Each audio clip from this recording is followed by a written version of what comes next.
If you guys read Fourth Wing and loved it and loved the writing style in it, but you have not read a contemporary romance by Rebecca Yarros, you need to. Some of my favorite contemporary romances are from her. The first book I actually ever read by Rebecca Yarros was Wilder, and I loved it. I actually really need to reread it because it's been a few years since I've read it. But basically, we have Paxton Wilder, who is an X Games champion daredevil. And then we have Leah, who went through something very traumatic and she kind of just let her life stop. She decides to take a work study cruise to kind of get back out there, and it's this 9-month cruise.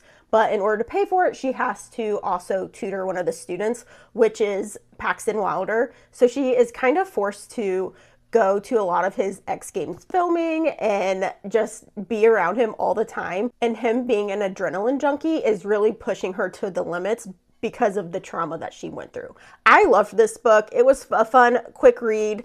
Definitely pick up Wilder if you haven't read it. And then The Things We Leave Unfinished is also another really great contemporary romance from Rebecca Yarros. This book takes place in a dual timeline. So we have Georgia, who just goes through a divorce, and she moves back into her grandmother's house.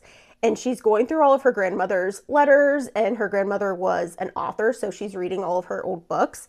And she wants to write the final book of her grandmother's story. Then we have Noah, who is a romance author who is trying to get Georgia to let him write the autobiography of her grandmother and her love story. And then the dual timeline of this is also her grandmother Scarlett's love story, and it takes place in World War II. And it is double romance. The ending of this, though, like, there's a twist at the end of this that, like, I in a million years never saw coming.